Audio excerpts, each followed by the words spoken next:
İstihbarat dünyasının bugüne kadar en iyi kurgulanmış casusluk operasyonlarından birini belki de ilk kez duyacağınız detaylarla izlemeye hazır mısınız?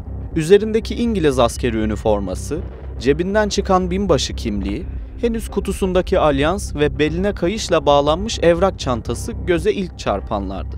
Cesedi bulan balıkçılar İspanyol polislere, polisler amirlerine ve onlar da hem Alman hem İngiliz yetkililere haber verdi. O gün bu olaya şahit olanlar, binbaşının üzerinden çıkanların 2. Dünya Savaşı'nın kaderini değiştireceğini bilmiyordu. Aptallar hariç herkes, Sicilya'nın ele geçirilmesinin müttefiklerin birinci önceliği olduğunu bilirdi. Winston Churchill, Birleşik Krallık Başbakanı. 2. Dünya Savaşı'nın en sıcak günleri. Nazi Almanyası'nın Avrupa'yı esir aldığı dönemler. Hitler'in sadece Rusya cephesinde değil, aynı zamanda Pasifik ve Kuzey Afrika'da da ciddi yaralar aldığı yıllar. Herkesin aklında aynı soru var. Hitler'in Almanyası nasıl durdurulabilir? Gerçi o dönemde Almanlar hem Rusya'da açılan cephe hem Afrika'daki mağlubiyetlerle uğraşıyordu. Ama olsun. Bir şekilde yeniden toparlayabilir ve çok daha güçlü şekilde gelebilirlerdi. Karşısına çıkan her şeyi yutan Alman savaş makinesi için petrol başta olmak üzere doğal kaynaklar çok önemliydi. Romanya işgali bu ihtiyacı ilk dönemde dindirse de çok geniş bir coğrafyada boy gösteren Alman panzerleri için yeterli gelmedi. Türkiye üzerinden güneye ya da Azerbaycan'a geçip buradaki kaynakları kullanmak bir ihtimaldi ama hiç gerçekleşmedi. Afrika'da fırtına gibi esen birliklerin lojistik sorunlarla tanışması ve geri çekilmesi uzun sürmedi. Günün sonunda Süveyş kanalı da alınamadı. Bir yandan Ruslar da karşı saldırılara başlamıştı. Almanlar için en öncelikli mesele riske giren Balkanları ve onlar için çok değerli olan Romanya'yı korumaktı. Müttefikler elbette buraya saldıracaktı ve Alman istihbaratı bunun ne zaman ve nasıl olacağı sorusuna cevap bulabilmek için elindeki tüm istihbarat ağlarını sonuna kadar kullanıyordu. İspanya'daki Alman konsolosluğunun telefonu işte böyle bir ortamda çaldı. Arayan kişi sabah saatlerinde cansız bedeni kıyıya vuran İngiliz binbaşı William Martin'den bahsetti. Üzerinden çıkanlar onların da ilgisini çekebilirdi ancak bir sorun vardı. İngilizler olayı duyar duymaz çok hızlı bir şekilde cesedin kendilerine teslim edilmesini istemişti. Savaş hukuku gereği zaten cesedin İngilizlere verileceği belliydi ama askeri ateşe İspanyolları öylesine darlamıştı ki ele geçirilen dosyaların çok gizli olabileceği düşüncesi herkesi sardı. İspanya'da iç savaş bitmiş ve General Franco'nun liderlik ettiği kraliyet yanlıları galip gelmişti. Bu süreçte hem Hitler hem de Mussolini Franco'dan yana taraf olmuştu. O dönem Nazi Almanyası'nın kendine verdiği desteği unutmayan Franco İspanyası savaşa girmemiş olsa da gerek Avrupa, gerek Akdeniz, gerekse de Afrika'da elde ettiği tüm istihbaratı Hitler'in ekibiyle paylaşıyordu. O gün İspanya'daki Alman konsolosluğunun telefonda aranmasının ardından yatan sebep buydu. İngilizlerin baskısına maruz kalan İspanyollar, binbaşı Martin'in üzerinden çıkan her şeyi ama her şeyi en ince ayrıntısına kadar fotoğrafladı. Üzerinden çıkan belgeler binbaşı Martin için bilgiler de veriyordu. Görev kağıdına göre geçici olarak bu göreve yükseltilmişti. Çok sevdiği bir nişanlısı vardı. Cebinde taşıdığı aşk dolu mektuplar ve cüzdanın arkasındaki fotoğraf buna işaretti. Bir de çok güzel bir yüzük bulmuştu İspanyollar. Henüz kutusunda muhafaza edilen bir alyans. Belli ki İngiliz subay belki de bu görevin ardından nişanlısına evlenme teklif edecekti. Sadece bunlar çıkmadı binbaşının üzerinden. Beline bağlı bir evrak çantası da vardı. Çantanın içini açan İspanyollar önce belgeleri titizlikle kuruttu. Hepsinin bir kopyasını aldı. Yeniden ıslatıp eski yerlerine koymak zor olmadı. Binbaşı William'ın beline sıkıca bağladığı çantadan çıkan belgelerde yakın zamanda hazırlanacak çok gizli bir kitapçıktan bahsediliyordu.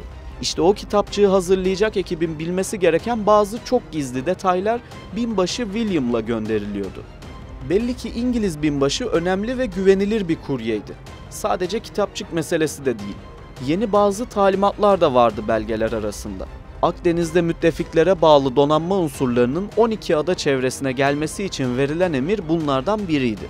Resmi belgelerin dışında askerlerin birbirine mektupları da İspanyolların dikkatinden kaçmadı. Yakında Sardunya'da birlikte sardalya yiyeceğiz gibi notlarla biten mektuplar tek tek kayıt altına alındı. Bu sırada İngiltere tarafı ayağa kalkmış, bir an önce binbaşının naaşını almak istediklerini bir kez daha en üst perdeden iletmişti. İngiliz askeri ateşesinin de hazır bulunduğu bir otopsi yapıldı. İlk bulgular binbaşının boğularak öldüğünü gösteriyordu. İspanyollar detaylı otopsi için hazırlık yapsa da İngiliz yetkililer yoğun kokuyu bahane edip otopsinin bir an önce sonlanmasını istedi. Binbaşı William'ın kederli nişanlısı, sıkça mektuplaştığı ailesi ve silah arkadaşları onun cenaze törenini bekliyordu. Zaten alacaklarını almış olan İspanyollar çok da üstelemedi. Binbaşının cenazesi teslim edilirken üzerinden çıkan belgelerin fotoğrafları da Almanya'ya doğru yola çıkmıştı. Alman istihbaratçılar kendilerine gelen belgeleri inceledikçe şaşırıyor, nasıl bir altın madeni bulduklarına inanamıyordu. Binbaşının bulunduğu yer kritikti. Belli ki İngiltere'den Cezayir'e giden askeri bir uçak düşmüştü. Akla en yatkın ihtimal buydu. Çünkü Müttefik Kuvvetler Komutanlığı'nın Cezayir'deki karargahı oldukça hareketliydi. Zaten binbaşı William bulunduğunda hemen birkaç metre ötesindeki acil tahliye botu, etrafa saçılmış can kurtaran yeleği ve diğer parçalar da bunu gösteriyordu. Almanlar elde ettikleri bilgileri sistematik bir şekilde en üst mercilere ulaştırdı. Bilgiler o kadar kıymetliydi ki çok kısa sürede rapor yazılmış ve Hitler'in masasına gelmişti. Binbaşının üzerinden çıkan bilgiler ortaya tek bir fotoğraf koyuyordu. Müttefik kuvvetler her ne kadar Sicilya'ya çıkarma yapacak gibi dursalar da aslında Yunanistan'a yönelecek ve oradan çıkıp Avrupa içlerine doğru hareket edecekti. İlk başta çok anlamsız gibi dursa da aslında bu plan pek de fena sayılmazdı.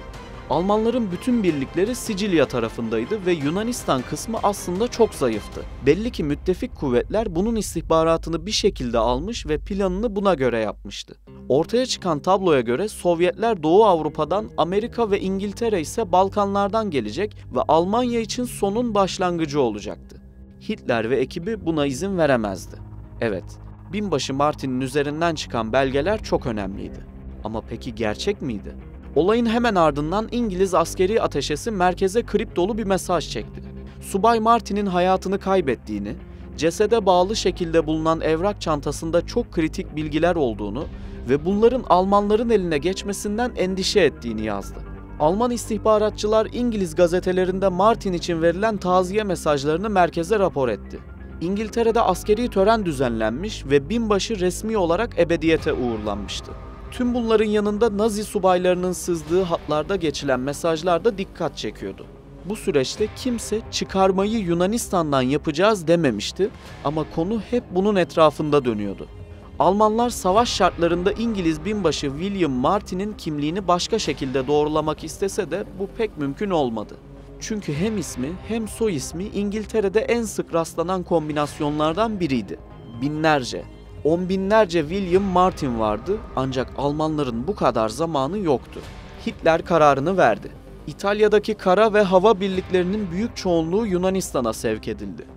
Ayrıca Akdeniz'de düşman unsurlara göz açtırmayan Alman denizaltılar da Girit ve 12 ada açıklarına kaydırıldı.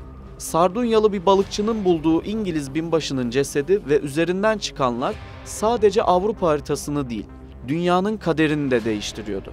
Takvimler 9 Temmuz 1943'ü gösterdiğinde müttefik orduları iki koldan çıkarma yaptı. Ama bir farkla. Çıkarmayı Yunanistan üzerinden değil, Sicilya'dan yapmışlardı. Neredeyse ellerini kollarını sallayarak hızla ilerlediler. Tek önder lakaplı Mussolini için işler iyi gitmedi. Ortada büyük bir fiyasko vardı.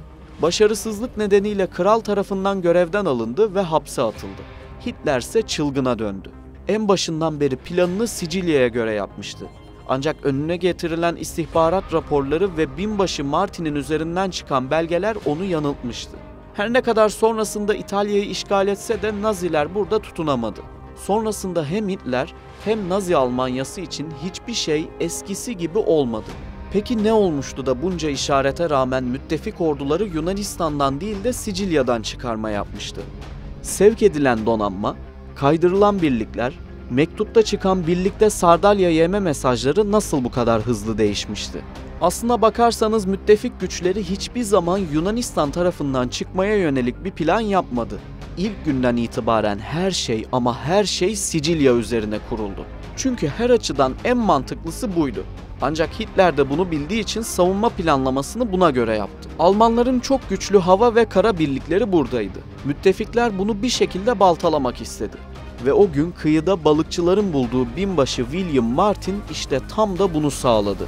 Binbaşının üzerinden çıkan mektuplar sahteydi. Hiç nişanlısı olmamıştı. O mektupları yazan İngiliz istihbaratında görevli bir sekreterden başkası değildi. Yüzük Londra'daki bir dükkandan alınmıştı. Cebinden çıkan tiyatro bileti tamamen yanıltma amaçlıydı. İngiltere'den Cezayir'e uçan bir askeri uçak düşmemiş, içinden kıyıya bir ceset vurmamıştı. William Martin, İngiliz istihbaratı tarafından sıfırdan yaratılmış bir karakterdi. İsminden, üzerinden çıkan belgelere kadar her şey uydurmaydı. Üzerinde donanma kıyafetiyle sahile vuran, belinde evrak çantası bağlı bulunan kişi aslında sokaklarda yaşayan galli bir evsizdi. Asıl ismi Michael'dı. Ölüm nedeni fare zehriydi. Tahminlere göre fareleri yakalamak için üzerine zehir sürülen ekmeklerden birini yemişti. İngiliz istihbaratı Hitler'in dikkatini Sicilya'dan başka yöne çekmeye karar verip plan yaptığında geriye sadece uygun birini bulup operasyonu başlatmak kalmıştı. Bu süreçte en zorlanılan konu William Martin için hazırlanan kimlik ve askeri kartlar için gerekli vesikalıktı. Michael'ı makyajlayıp çektikleri fotoğraflar istedikleri sonucu vermedi. Uzun uğraşlar sonucu Michael'a çok benzeyen biri donanmada bulundu ve vesikalık sorunu bu şekilde çözüldü.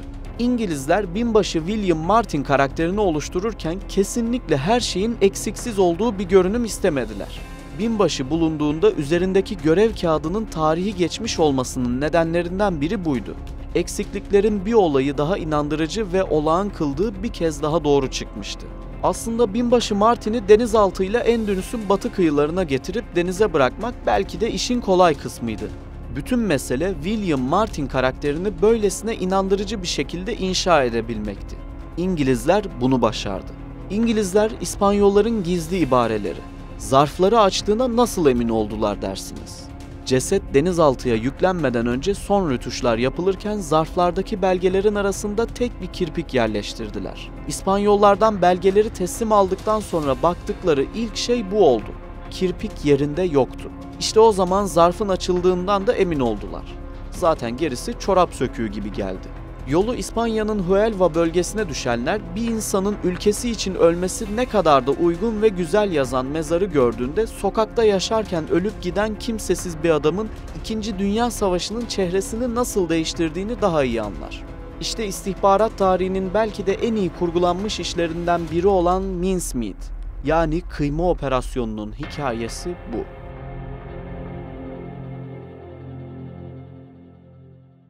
İstihbarat dünyasının bugüne kadar en iyi kurgulanmış casusluk operasyonlarından birini belki de ilk kez duyacağınız detaylarla izlemeye hazır mısınız? Üzerindeki İngiliz askeri üniforması, cebinden çıkan binbaşı kimliği, henüz kutusundaki alyans ve beline kayışla bağlanmış evrak çantası göze ilk çarpanlardı.